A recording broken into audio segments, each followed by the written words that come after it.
اچھا جی، ہم مشرق وسطیٰ کی صورتحال اور جو موجودہ ہیں دنیا کے حالات اس میں بات کریں گے۔ جمیل خان ہمارے ساتھ موجود ہیں، سینئر سفارتکار ہیں، سابق سفیر متحدہ عرب امارات میں رہ چکے۔ جمیل خان صاحب شکریہ۔ سر، ایران پر حملوں کو 5 روز ہو گئے ہیں۔ امریکہ، اسرائیل اب تک نہ تو کوئی قابل قبول جواز سمجھا سکیں دنیا کو، نہ ہی حتمی مقاصد کیا ہیں یہ اب دنیا کی سمجھ میں آ رہا ہے۔ کیا اس کے بعد یہ خدشات جائز ہیں کہ یہ معاملہ ابھی لمبا چلے گا؟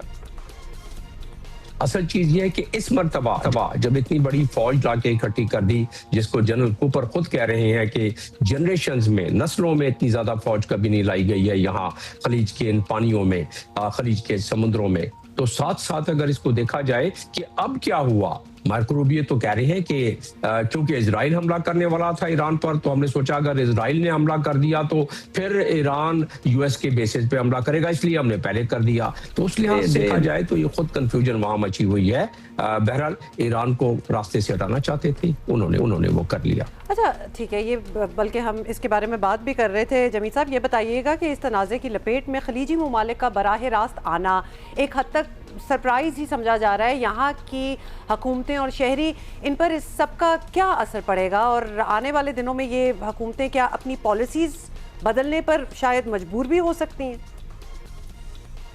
نہیں، ظاہر ہے جب اپنی ملٹری ڈاکٹرین کو یہ ممالک تو بدلیں گے، کیونکہ یہ ممالک تیل سے مالا مال، پیسوں سے مالا مال، ہتھیار و اوزار انہوں نے امریکہ سے بلینز کے خریدے ہوئے ہیں، اور ہر مرتبہ جب ڈونلڈ ٹرمپ ان سے ملتے ہیں تو یہی بات کرتے ہیں، تو وہ ظاہر ملٹری ڈاکٹرین کو وہ کریں گے، کیونکہ بہت بڑا نقصان ہوا دبئی میں۔ آپ دیکھیں جو افراتفری خام خواہ کے مچ گئی، سب سے بڑا انویسٹمنٹ ہب ہے دنیا کا، اور ساتھ میں سعودی عرب کے آرامکو جو کہ دنیا کے سب سے بڑا آئل ریفائنری کا ہے کارخانہ ہے، اس کو وہ بند کرنا پڑا۔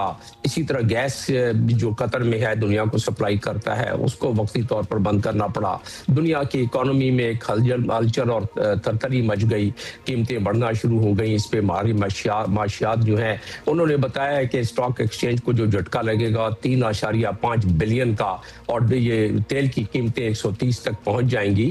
تو ایسے میں وہ ممالک جو تیل امپورٹ کرتے ہیں پاکستان بشمول پاکستان، تو ان کا ظاہر ہے ایک بہت زیادہ اسٹریس ان پر آ جائے گا، ان پر وزن آ جائے گا۔ تو اب بات ہو رہی تھی آپ کی ڈونلڈ ٹرمپ کی، اور بات ہو رہی تھی خلیجی ممالک کی۔ یس، خلیجی ممالک اپنے آپ کو ری گروپ کریں گے، لیکن واضح رہے کہ خلیجی ممالک کی سیکیورٹی کی زیادہ تر گارنٹی جو ہے امریکہ کی ہے، فرانس کی ہے، اور ان ممالک کی ہے۔ اچھا سر، پاکستان دنیا کے ان گنتی کے 2-4 ممالک میں شامل ہے جو آج بھی ایران کے ساتھ، امریکہ کے ساتھ، اور خاص طور پر خلیجی ممالک کے ساتھ اچھی ٹرمز پر ہیں۔ ہماری بات کہیں نہ کہیں سنی بھی جاتی ہے۔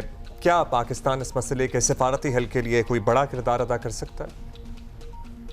ملت پاکستان کے واسیوں کے لیے یقیناً ایک اچھی خبر ہے یہ، اور ایک اچھا شگون ہے کہ پاکستان کئی دہائیوں کے بعد پہلی مرتبہ اس قابل ہوا ہے کہ پاکستان کی کمیونیکیشن اور آواز سن رہے ہیں۔ سعودی عرب میں بھی سنی جا رہی ہے، خلیج میں بھی سنی جا رہی ہے، ایران سن رہا ہے، اور امریکہ سن رہا ہے، چائنا بھی ہم سے ان کو کوئی اعتراض نہیں ہے ہماری اس تمام ڈپلومیٹک انگیجمنٹ اور ہماری فارن پالیسی پر۔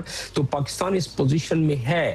یو اے ای کے بارے میں بھی پاکستان تمام خلیجی ریاستوں کے لیے پاکستان جس طرح اپنی ڈپلومیسی کرنے کی کوشش کر رہا تھا، تو اس میں یہی معاملہ تھا کہ کسی طرح ڈی ایسکیلیٹ ہو جائے، لیکن کیا کیا جائے کہ جو اسرائیل ہے وہ اس مچل رہا تھا، اس کی درینہ خواہش دہائیوں سے تھی کہ کسی طرح ایران کو ملیامیٹ کیا جائے، تو وہ اس چکر میں انہوں نے امریکہ کو کھینچ لیا، اور واضح ہے کہ اسرائیلی لابی کا اس میں بہت بڑا عمل دخل ہے امریکہ میں، جس کی وجہ سے وائٹ ہاؤس اور باقی تمام وہاں کے ادارے جو ہیں ان کے انفلوئنس میں ہوتے ہیں، اسی لیے یہ معاملہ ذرا مزید پیچیدہ ہوتا جا رہا ہے۔ جی بہت شکریہ جمیل خان صاحب، سینئر سفارتکار، سابق سفیر یو اے ای کے۔